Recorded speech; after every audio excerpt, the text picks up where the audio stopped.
This is Lyndon. You're listening to the Biz Dojo. Did you know that you can listen to the internet? Download the Newsly app. Newsly makes it possible for you to listen to the latest news, trending articles, or even podcasts. You can check it out at newsly.me or search for Newsly in your app store. This episode is powered by Airdrie DQ Grill and Chill, owned and operated by local entrepreneurs. Check out one of their 3 Airdrie locations today and pick up a blizzard, ice cream cake, or dilly bar. The Biz Dojo is also brought to you by Beyond a Beaten Path. If you're on the lookout for a personalized gift, head to beyondabeatenpath.ca and get started on your custom creation. Beyond a Beaten Path. Personalize it, because everything else is boring. So, JP, I've been inspired. Again. And again. And again.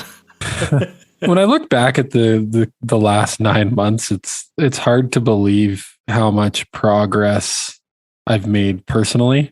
But just kind of in talking with the guests that we've had the opportunity to talk with over the last month, let's say, I just have realized there's another level, another gear that I've been not avoiding per se, but like I know it's there and I'd like to tap into it.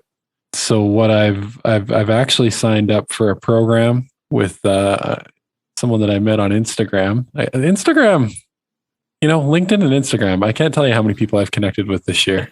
A lot. I have 2. It's a lot. My network went from like 100 to like 1,000, and some of them have been like really amazing people that you just never would meet otherwise. But anyway, I got hooked up with this guy on Instagram who has a nutrition and physical fitness program.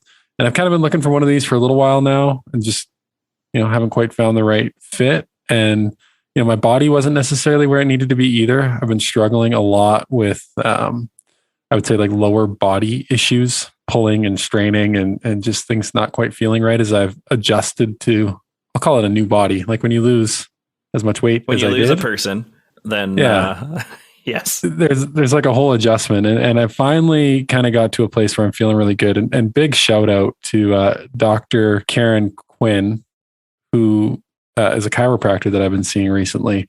And the main issue I've been struggling with was around calf pain. My calves have just been like killing me. I know that feeling so well. Yeah, and I wouldn't have associated a chiropractor to be able to sort that out, but she's just done an unbelievable job in helping me figure that out and got me to a place where I'm feeling comfortable taking the next step on my physical fitness. And literally. So I'm really excited about that. I'm starting on Monday. I had to take some before pictures, which had me thinking about our conversation with JD. Tarps off, buddy. Tarps off. And I think about that and just all the conversations we've had with the guests so far this year. And I think in particular with Alicia Grace and, this week's episode with Haley, just realizing that, we can do a lot on our own. We're probably capable of a lot more than we think we are. But, for them to get to the elite level that they are at of, competing in Olympics, which, I'm not fixing to do per se. Not You're on your way. But I know that there's more that I can do in the physical fitness and in the nutrition space. And ultimately that's going to help with mental health and performance in work and life and all that kind of stuff.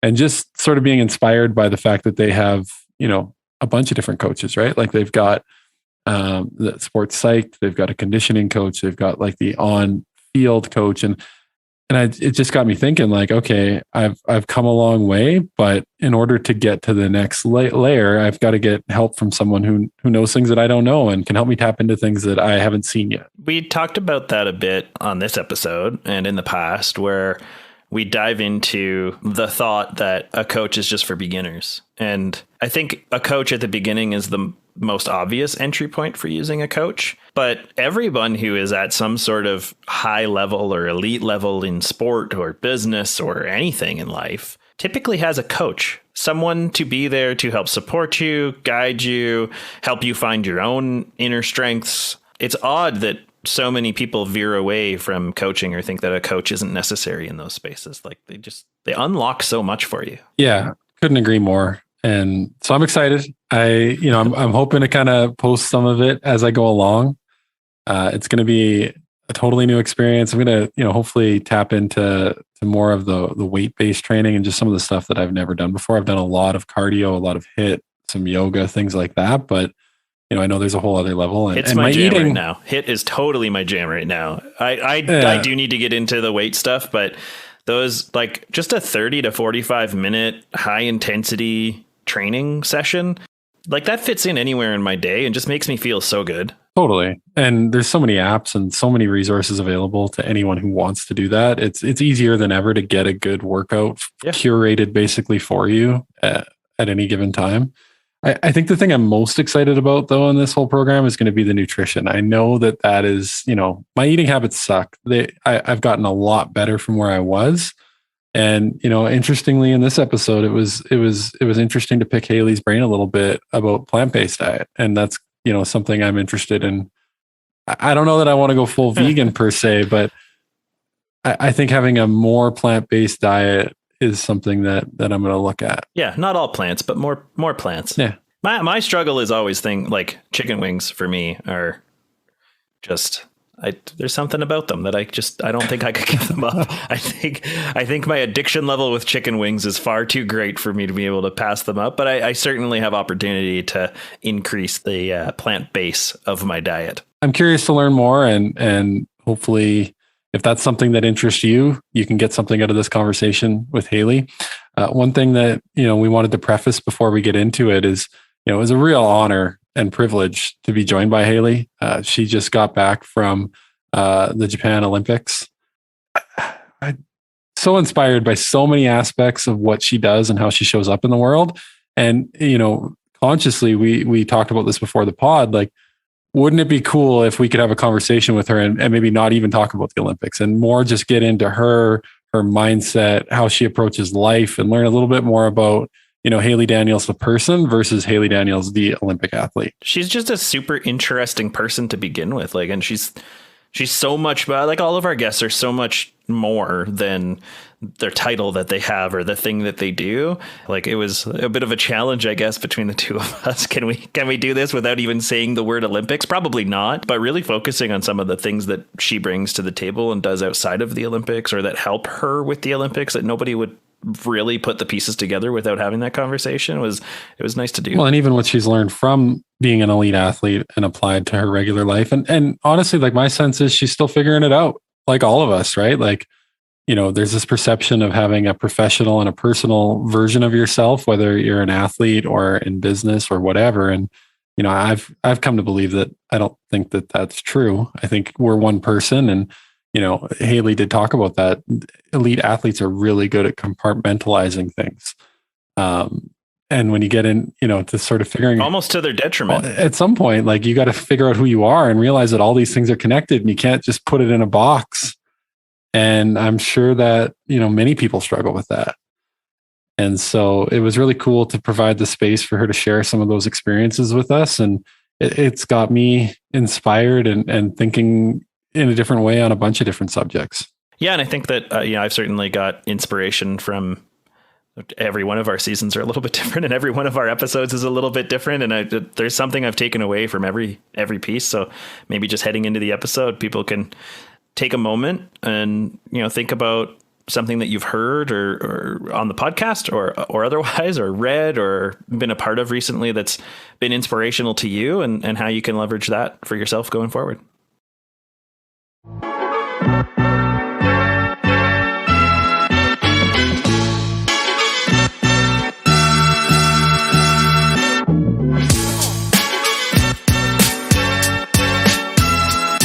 Welcome to the Biz Dojo with Seth and JP. This week, we're joined by Haley Daniels. Haley, welcome to the dojo. Thank you. I'm happy to be here. Yeah, we're excited to have you and dive into all things mindset and, how you have been navigating life after the Olympics and what's next for you. But I think maybe let's start with, I'm curious, because I think the easiest thing to do would be say, Haley Daniels, national team athlete, Olympian.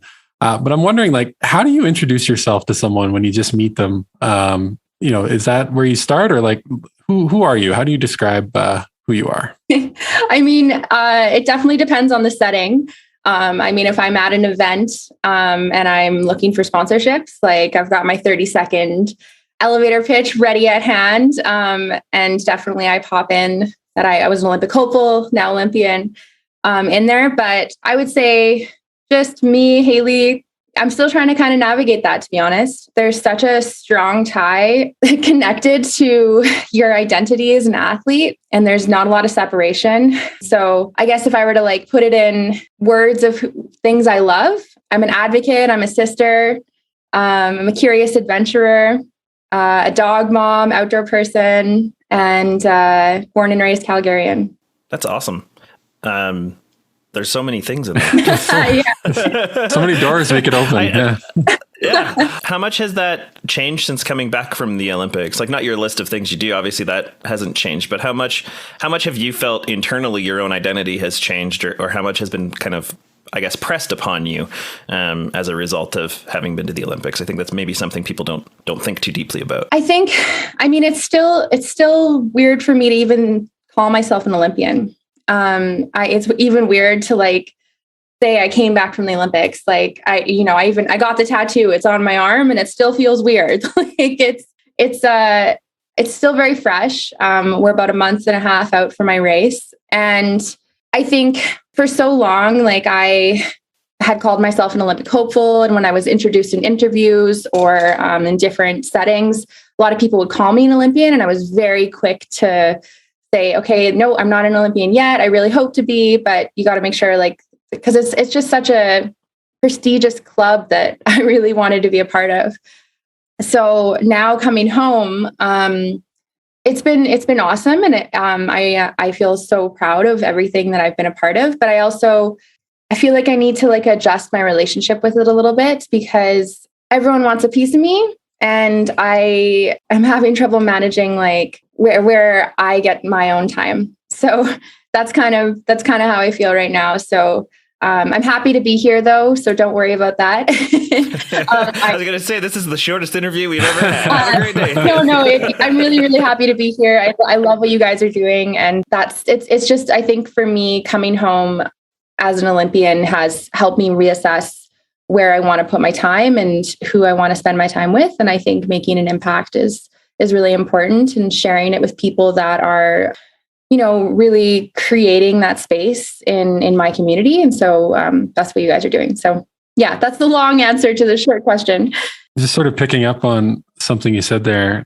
What is, like, if you just like close your eyes and visualize your perfect day, what does that look like for you? Oh, perfect day. Well, it has, I guess, nothing to do with my sport, maybe, I guess, but just outside in the mountains. There's a couple of clouds in the sky, and I'm with my best friends, and we're just hooting and hollering because we're so stoked on mountain biking or kayaking or just sitting by the water. I would say that's the best day for me, just being able to share outdoor spaces with my best friends. Sounds like a great day to me. Yeah. I would say, and we kind of touched on this on the pre-call a little bit, Haley. I think one of the things that I underestimated for most of my adult life was space and environment. And, just when you're saying that, like you're outside, it's a nice day, there's a couple clouds in the sky, and you're in nature. Like, I think I read something in the neighborhood of it's 20 minutes a day in nature is like scientifically proven to make your life better. And like, if you would have told me that 2 years ago, I'd been like, whatever. Like I got work to do. I'm busy making a living. I don't have time to go be out in nature. But these last few months since we moved out to Redwood, like I try to get out in nature for at least an hour a day and just like enjoy it. And I think what it's helped me be able to do is find like a center and like a calm, like no matter how crazy and hectic things get, I can kind of just put myself there. So just wondering, like, when you think about that perfect day, are you able, like before a race, or like if you have something stressful going on, are you able to kind of like put yourself there for a minute with your mindset, or how do you navigate when you're heading into a stressful situation? Well, you hit it right on the head. I mean, nature is such a big part of who I am, and I think it's ingrained in our identity as humans, whether we like it or not. But I spend a lot of time on the road. For the last 12 years, I would travel anywhere from 4 to 9 months a year. I'm in these random cities. with a couple people that are my good friends, a couple people that are my teammates that aren't my great friends, but I need to spend a lot of time with them. And I really miss home. And I think the thing about Canada is we have these awesome wide open spaces that are beautiful and we can connect with. But when I'm in like the middle of Paris or Prague or random European cities, it's sometimes hard to find that connection. So yeah, I try and I do this thing now. I feel like an old person saying this, but I go for walks after dinner. Walking is like the most underrated thing that is good for you, I think. Yeah. And I usually put a podcast in and I just go for a walk anywhere from like 10 minutes to an hour. And I literally feel green things around me. And I'll be in a city and I feel like people are probably think I'm crazy, but I'll like be touching their plants. And I have no idea if there's any scientific proven thing with that, but to me, it makes me feel like good and feel connected. And it gets me. I would say I have a lot of anxiety and I put a lot of pressure on myself. And so when I'm in those high stress situations like racing and I have deadlines and I'm away from my friends and family for a long time, I really need to be able to just connect with something that's real. And so being able to connect with nature is that really real thing for me. So, and it just slows down and there's no expectation on me. It's just me. And I think that that's something that I have tried to do, but I'm really bad at doing it when I'm home, actually. Interesting. I'm really good at it on the road, but when I'm home, when I'm on the road, I'm really great at like daily mindfulness and journaling, just everything like yoga and creating a space for myself. But when I'm home, I'm like, okay, I got to see this person. I'm going to fit this in. I'm going to do this. And so that's something I'm working on right now is trying to create more space in my home environment. And is that a bit of the inspiration for moving out to Canmore then, or? Yeah. I mean, I spent a lot of time driving out to the mountains and I just wanted to be closer to them. And it's always been a dream of mine to live in the mountains. So I had this crazy fast opportunity like 2 weeks ago to move to Canmore on an affordable rate because athletes make nothing. I was like, okay, I'm doing it. So my brother's a little disappointed. He's my best friend.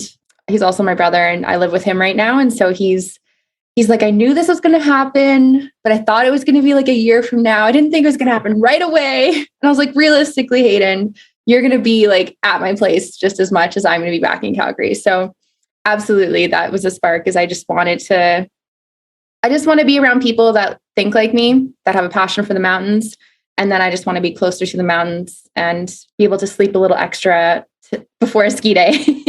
You want to be able to step outside and touch some leaves. And absolutely, there's a lot of nature out there.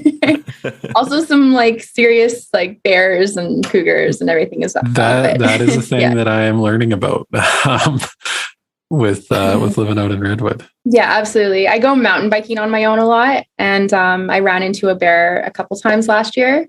And you're so fast on a mountain bike, you actually startle them most of the time. Which is like a really unpleasant feeling, startling a bear.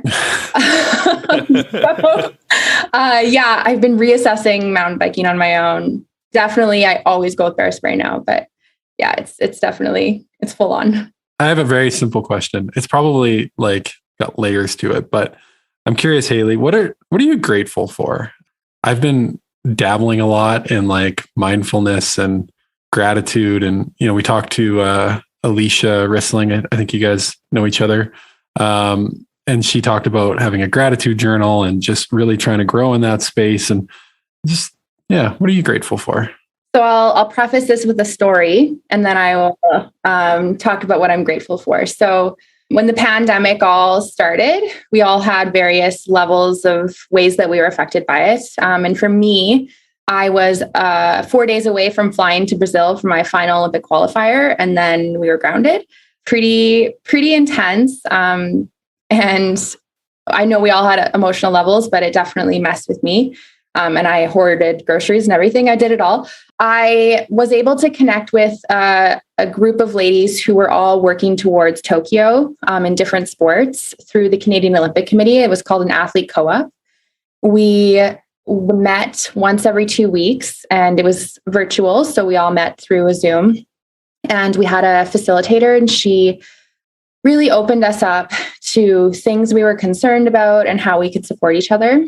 And honestly, that was one of the most impactful things I had through this last 2 years. It was just being able to share with other people who are going through the exact same thing as you is such a powerful thing, because you don't have to give them any context, because they know exactly what you're going through. And one of the gals in there, who's actually become a really good friend, I met her for the first time in the Olympic Village. And she's a softball athlete, and they won bronze. So it was really cool to share that with her. We're still really good friends. We've only met face-to-face once, which is, I find, just so amazing. But she introduced me to a thing called D3s, so daily threes. And so every day I write down 3 things that I'm grateful for. So it's similar to a grateful journal or a gratitude journal. I have a journal for like everything. I kind of just throw everything in there, and I actually prefer having like just blank lines, because I like drawing in it, and I like having a lot of stuff in there. My journal is this very like crazy put together thing, but I like being able to create my own space in it. But yeah, I think that what I'm grateful for, I mean, it changes throughout my life cycle, but right now, I think I'm grateful to have choice. I'm able to be an athlete and use my body. And I think that that's one of the coolest jobs out there. Like, you think of little kids and they're like, I want to be a firefighter. I want to be an athlete. Like, I actually made it. I made it and became an athlete. But now I have a choice of what, if I want to continue to be an athlete or if I want to move on. And it's kind of crazy too, because it also scares the crap out of me. I mean, like, I think choice is sometimes the most exciting thing and also the most scary thing, because it means change. Yeah, you can get really comfortable in what you do, especially when you put so much time and effort into it like you do. And it's something that, I mean, obviously you're not racing when you're just enjoying nature, but it is something that you also enjoy outside of the sport. So it's got to be extra hard when it's something that you're kind of passionate about to begin with, and then you've put so much time and effort in that would be hard to wrap your head around a little bit, just stepping outside of that and trying something new and different. Yeah. And I've had actually some realizations lately. I got in my boat for the first time the other day, and I've started training again, and all of these emotions came up. I had no idea that was going to happen, but I was like, oh, I'll get back and train. And I got in, and it was just like, boom, boom, boom, boom, boom. I actually had to get off the water and just go sit in my car and journal. Like I've never really had that happen before. And I just did talk to text because it was coming out so fast. I had to I got to store this somewhere.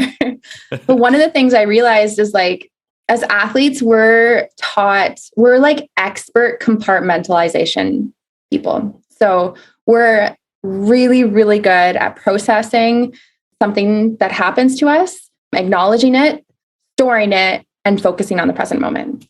And that makes us excellent at our vocation, because we can perform at high levels with pressure and like crazy things that are happening and so many external pressures around us. But when it actually comes down to processing how we're feeling and taking that thing that's coming in and processing it, I would say we're not really good at that. And I can't speak for all athletes, but I can speak for me. Like, I'm trying to take time now to process how I'm feeling and process the experience I just went through and the years that I just had. And I'm not very good at it. I find myself wanting to compartmentalize it. So I think that's something I'm working through right now, is how to process it and be okay with feeling the way I'm feeling and understanding how I can move forward from that. So those realizations about needing to process things and put your effort into mindfulness, those sorts of things, those are fairly recent for you then? Yeah, absolutely. I mean, mindfulness has been a part of my practice for a very long time, but the feelings and the actually feeling them is new for me. I almost feel like a robot saying that. but yeah, I mean, we become robotic as athletes, right? And I think that's why these games, like, there's so much talk about mental health, like with Simone Biles and Naomi Osaka and all of these really amazing role models, because we are seen as robots. We're seen as like these people who can just like perform and then leave, get a medal, like go into an interview and have a straight face. Like, that's not real. So yeah, I think we all just need to be a little bit more gracious with ourselves and allow us to be human. I feel like as you're saying that, just thinking in the business context, there's a lot of parallels. Like if you think, and JP and I have been through the last few years, like there was a lot of glorification on working extra hours, and there's like the work you and then the personal you, and you're trying to find like this equilibrium or this balance between the two. And I think through COVID, I've especially had the realization like there is no work you and life. There's just one you, right? There's just one Haley. And you may do different things and have different aspects of your life, but you're one person. And so I think of that in the business context as well. Like we're expected to show up, and no matter what's happening in our personal life, you need to sit and pay attention and be on your computer for 8 hours a day and do all these things. And I think COVID has opened up a conversation around mental health and wellness, and like, are we taking care of ourselves and each other? And how can we do a better job of that? Because one of the biggest lessons I've had the last few years is if you don't take care of yourself, that energy is going to exude in everything that you do, right? Like if you don't take care of your personal health, your mental health, you're not getting yourself in the right spaces, you're not going to do your best work. Absolutely. And so it's such an interesting, like, I think it's just a shift that's happening in the world, and we're kind of in the middle of it. And I'm just curious, like with my kids, like what are they going to be experiencing? Like what space are we creating for them, whether they choose to be athletes, business people, whatever? Like we're kind of trailblazing on this front. Yeah, it's new for all of us. And so, I mean, that's actually why mindfulness is so trendy right now, because we're overstimulated. That's why mindfulness was not really trendy in the 80s or the 90s, because it was a lot more celebrated to relax, take time.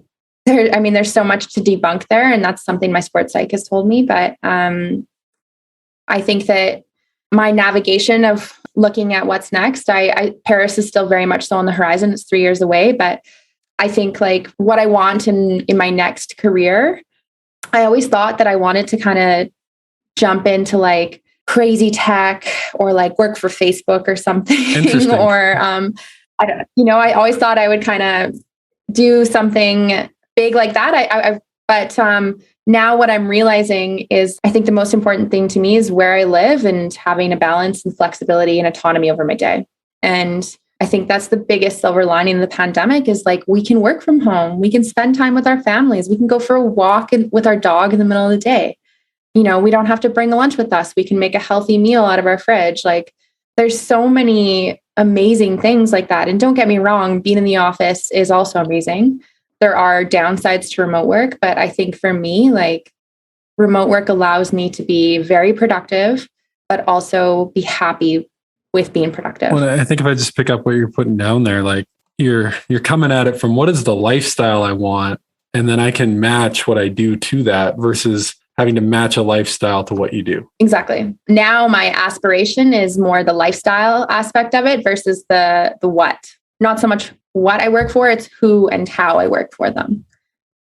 I think. That's at least right now. That's what I'm thinking. I think there's a lot to that. And, again, some of the silver linings in COVID is like the world has opened up in ways that it never was before. Like we're able to have this conversation prior to COVID.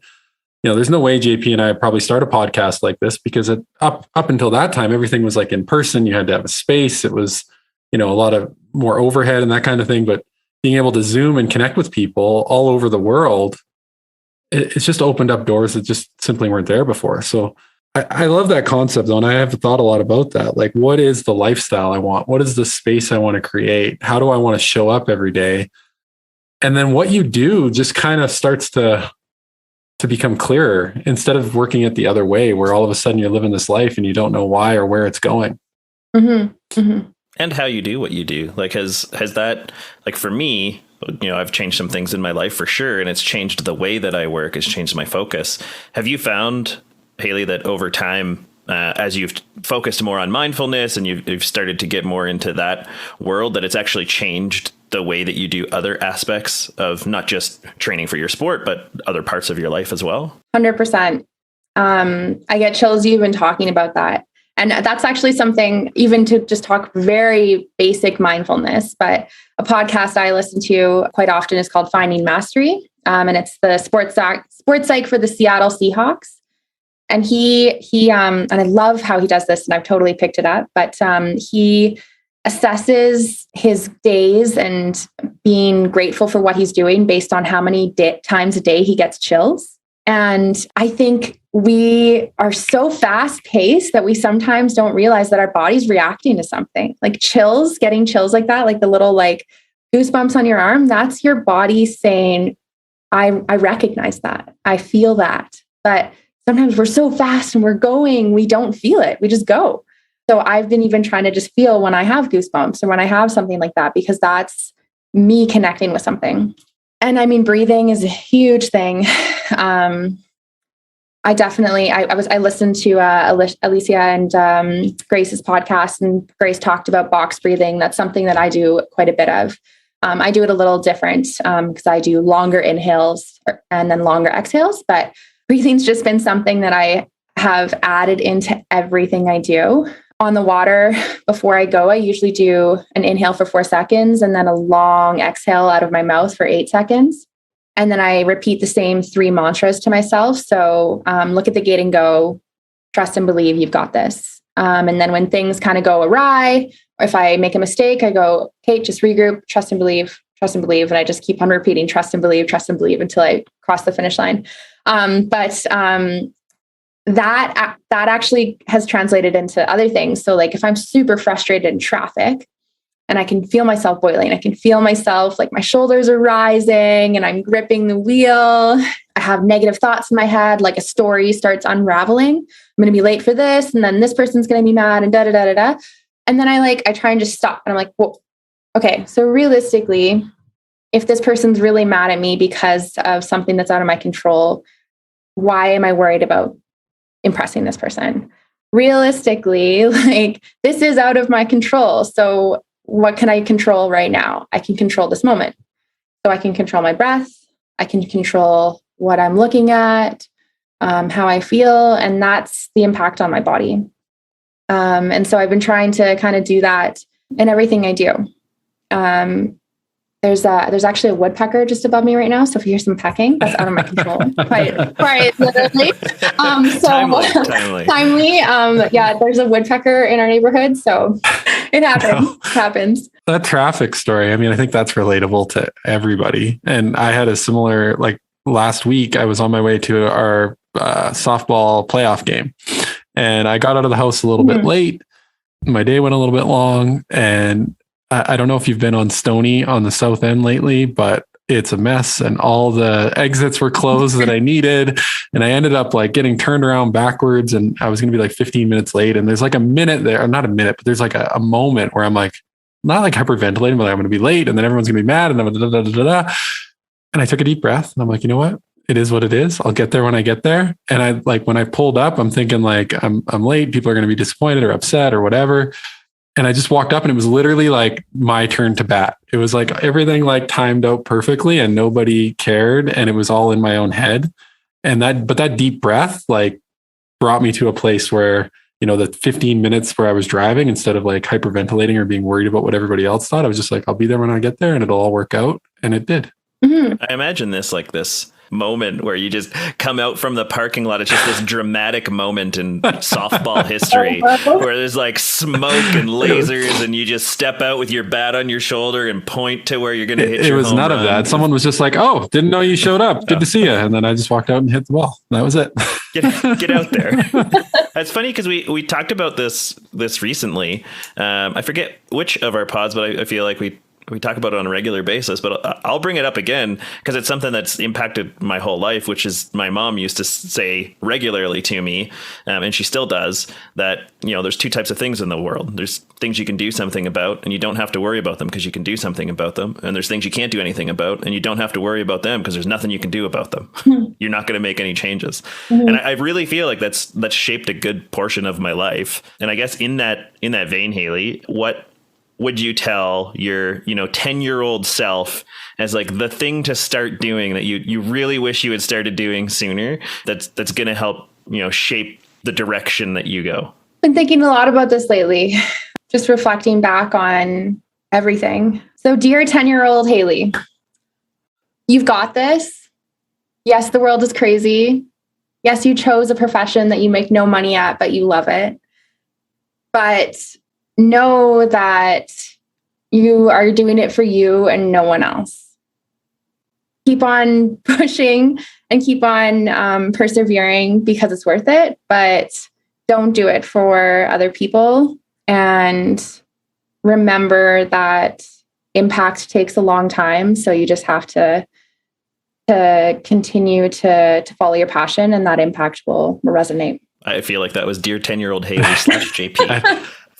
Yeah. I had some goosebumps there, so I'm tuning into that. Thanks.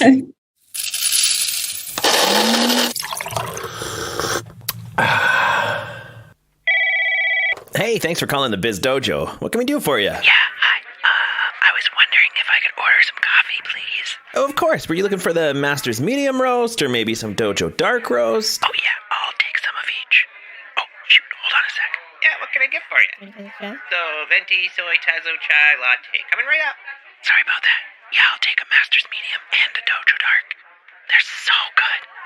Best coffee I've ever had by a long shot. Aw, thank you. Well, we'll get that order out to you right away. Okay, thanks. Hey, Bill, what did I say about being on your phone while working? I gotta get back to work. Get back to the register. We got a lineup. We're running out of venti cups.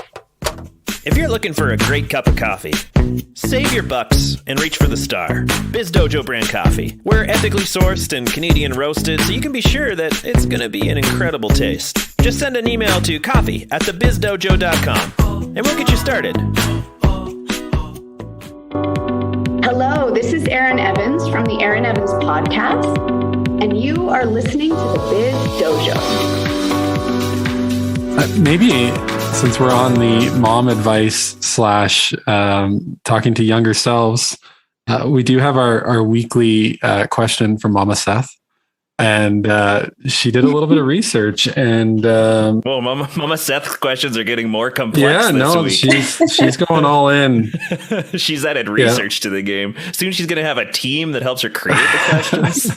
She's taking it to the next level. So, Haley, coming from a family that has a history in sports, with your grandpa playing for the Winnipeg Blue Bombers, was there a family expectation to play sports, or was it just something that naturally developed for yourself? It's a great question, actually. I've been always asked, or talked about how there's the long lineage of sport in my family, but never if there was an expectation. But I would never say my parents put any pressure on my brother or I. And we always worked very well as a nuclear family. And we support each other now, even through some massive transitions in our family. But I think that my brother and I have always been extremely active to our detriments. I was that kid that was always getting kicked out of class because I was talking to people beside me and bouncing around and looking outside and squirrel, I am super excited about what's around me. So I think that no matter what I did, it would be, I would be moving in some aspect. I would actually say that I'm not a very competitive person though. And so that's something I actually had to teach myself, was being competitive. And my brother, he went to the Youth Olympics for our sport, and he stopped after that because he realized he hated competing. So I think that sport is definitely in our family, and my dad's side, very competitive. My mom's side is not competitive at all. And I think I follow a little bit in my mom's footsteps, where I'm just not as competitive as I could be. I was thinking of my son, actually, when you were talking there. I know the first couple of years when he was in school, we had some challenges with, I'll never forget. I went and talked to the teacher because he got a 1 on exercising his democratic rights within the classroom or something like that. And basically what it boiled down to he wasn't very good at sitting at circle time. I don't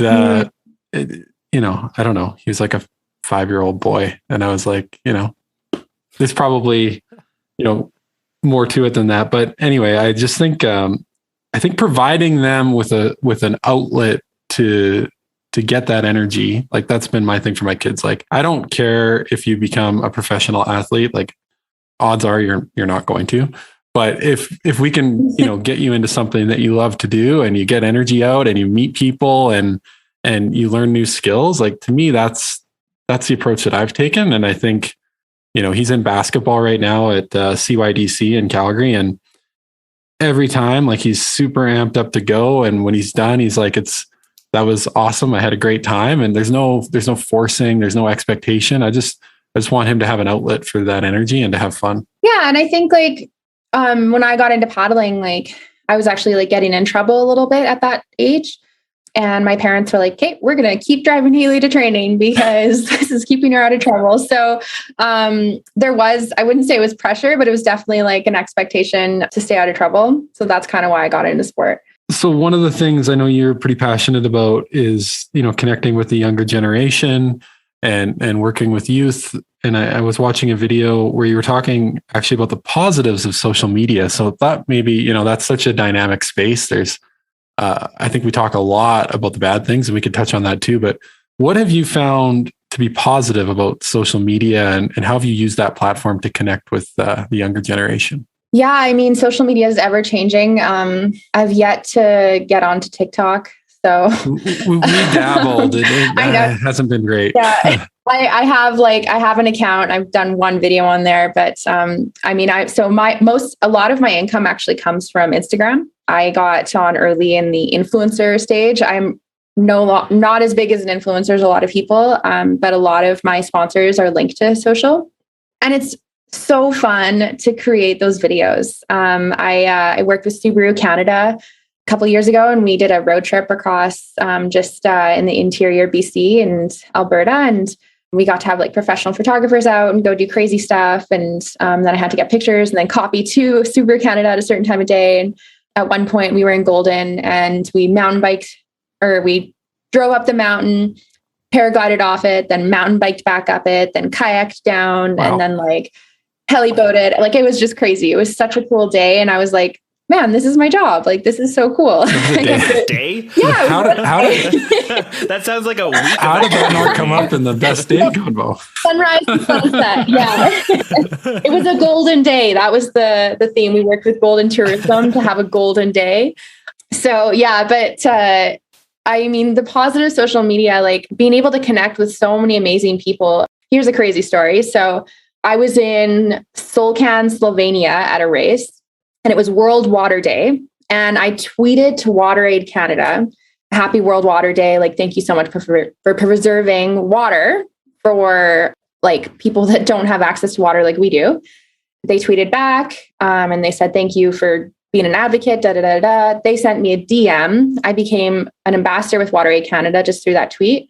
About a month and a half later, I was traveling to Ghana with them to launch a public health program to teach youth in this place on the border of Burkina Faso and Ghana, in a very remote northern community, how to wash their hands and prevent sickness. And it was with Right to Play, so using sport to teach this.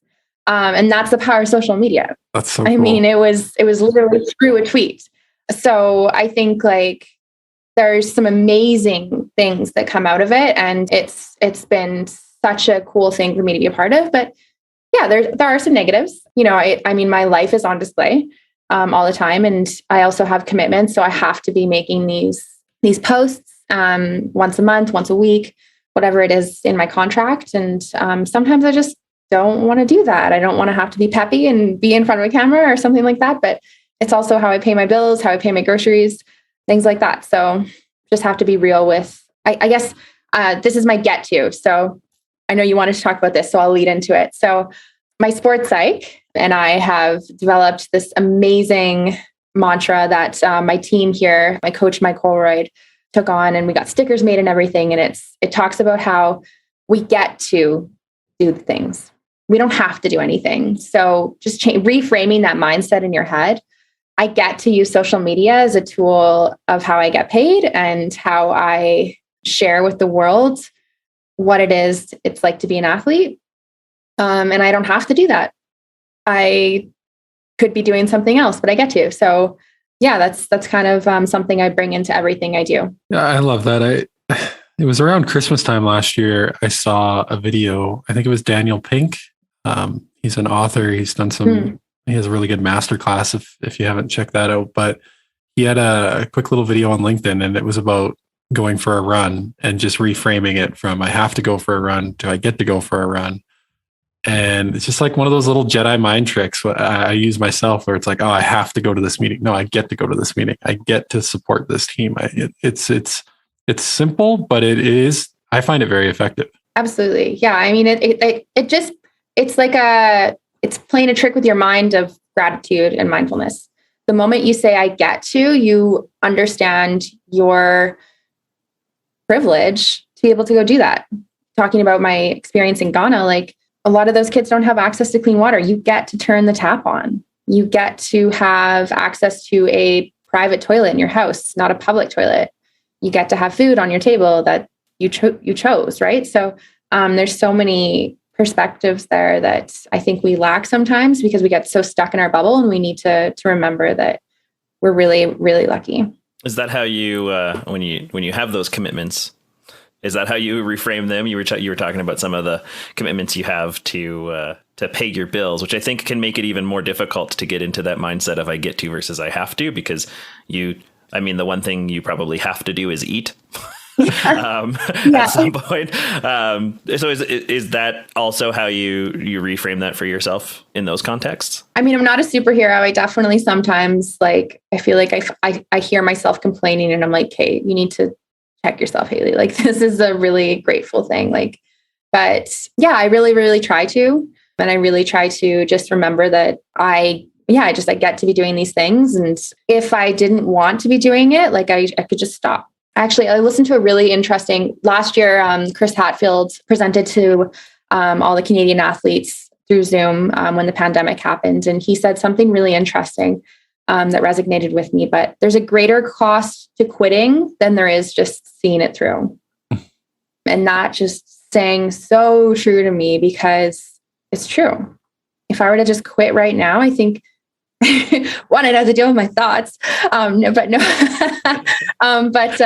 mean, there's so much to it. Like, if you think about just randomly quitting, there's so much more disappointment and figuring out what else to do versus actually just seeing it through and doing what you know how to do. Where my brain went to is you end up in what could have been land, or I think I've lived that and I've overcome some of that. But, if I think back to, there's this moment where I've always wanted to be, if I were to say, what was your dream job, Seth, like growing up and through most of my life, it's like, I want to be the GM of the Vancouver Canucks. That's my dream job. Cool.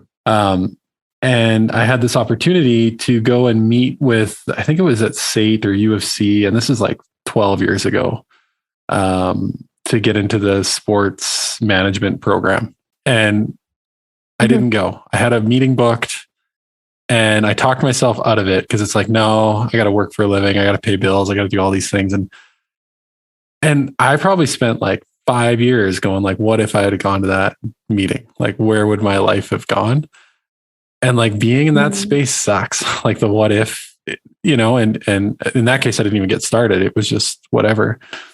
And I think, some of the things that I've done more recently where it sucks sometimes, like even this podcast, there's times when it sucks, where it's like, we got to stay up late. We got to get up early. We got to find time to do it. And it's a huge pull of energy. And it's like, why are we doing this? And then it's like to help people. And like, that kind of just picks you up. And it's like, even if every episode just helps one person or sparks one person to do one thing, like, that's why we do it.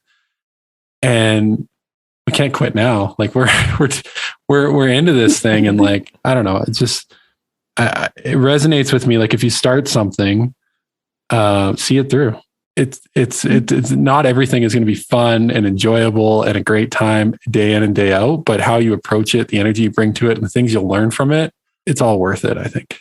Yeah. And always just reassess if it's serving you. Like, sometimes that you do have to quit something, and that's hard. I think where that comes in too, like, and I just think about the podcast as an example, like, everything ends at some point. So how do you know when that end is? Because maybe you're not quitting. Maybe you've done what you set out to do and it's time to move on. And that's not necessarily quitting. It's just recognizing that, like you said, it's not serving you, or it's run its course and it's time to take those lessons on to the next thing. But interesting. I could vibe on that all day. Yeah, absolutely. I know we're running up on time here. Maybe just a couple more things. I've been fascinated with nutrition lately. And I know you're a plant-based athlete, and there's been a lot of movement in that direction in recent years. I know, JP, well, I'm a big basketball fan, Steve Nash, Chris Paul, some pretty elite level players that have gone that way. What inspired you to become plant-based, and what have some of the benefits been for you? So I've been plant-based here, and I started eating fish a little bit in there and eggs, but I'm now plant-based again since 2012. So I've been doing it for a long time. I read a book. It was called The Thrive Diet by Brendan Brazier. He's the owner of Vega. He started Vega. And he just talked about how he had his best results as a triathlete by eating plant-based. And I was young and dumb and just wanted to try it out. Not so dumb, because it's actually been one of the most impactful things on my career. But I'm lactose intolerant. But at that point, I was still just eating dairy because I love cheese and I love ice cream and all these things. And then I'd feel sick constantly. I'd be constantly tired. And then I learned about what that allergy actually is. It's when I eat dairy, my intestines get inflamed. They literally swell up. And that changed everything for me. I was like, every time I do this, I'm making my body swell. That's gross. That's not smart for me. That's why I'm tired, because my body has to process the swelling, then the inflammation coming down. Yeah, I stopped eating dairy, and that was really hard because I miss cheese, but now there's some great alternatives. Eggs kind of were starting to make me feel a little weird too. And meat, my dad's a hunter, so I always came from really great steaks in the fridge or in the freezer, and all these really great meats, but I just felt better without eating it. And yeah, now I can't even imagine eating meat. I actually can't get my head around it. It's I see it, and I the thought of it getting stuck in my teeth is just not okay with me. I do crave a burger every now and again. So Beyond Meat burgers have been awesome because they're so it really tricks the mind. I think I'm eating a burger, but the benefits of it, I feel so I feel light. I've been able to be a high performance athlete, 30 now. So I'm not young chicken, spring chicken, but I definitely notice that my body's slowing down a little bit. So when I do eat clean and I do eat really well, I really can notice it, my power on the water, and just my joints are still able to move well. My skin feels great. And my mind is really clear. It is really hard to be plant-based when you're on the road. There are places that I've just had to turn my brain off and eat what's in front of me because I need to eat. But I just spent the last 7 months in Europe. We left in January, not knowing when our Olympic trials would be or when I would come home. And then we came home after Tokyo. So in August, there was a lot of times it was really tricky to be vegan because most of the places we actually didn't have kitchens. So it was chefs cooking for us because of COVID and everything. And in France, plant-based is so you eat a baguette with butter on it? No, butter is not plant-based. But what? It's they don't understand. And then they get offended. They're like, you don't want to eat my, because they're chefs in France are so respected. And so anyways, it's, I've always just stuck true to it. And I basically would just travel with protein. So I would always go to a grocery store and I'd grab tofu or grab peanut butter, grab a can of beans. And sometimes I would eat a salad and literally chow down on a can of beans. It's not so glamorous in some places, but I knew I was getting my protein. I knew I was getting my access to the 9 amino acids. Yeah, I love cooking. So it's been fun to explore so many different recipes. I guess on the way out, what are you working on for you? Other than the diet, what sort of things are you doing for yourself, for your mindfulness, for what's Haley working on for Haley? How do you feed your mind? So from being away all the time, I feel like I've really lost my sense of community. So I'm working on my community. I'm working on my connections. Most of my best friends live across the world.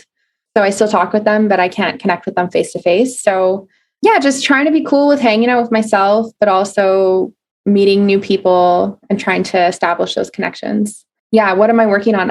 I don't know. Honestly, the question I hate the most coming back from the Olympics is what's next. I hate it. And a friend of mine actually told me I should write a script because every single person asks me what's next. They ask me, what was it like sleeping on a cardboard bed? What was it like being in the food hall? What was Tokyo like? What's next? But in all honesty, I think that what's next is just slowing down a little and just figuring out me and how I feed my mind.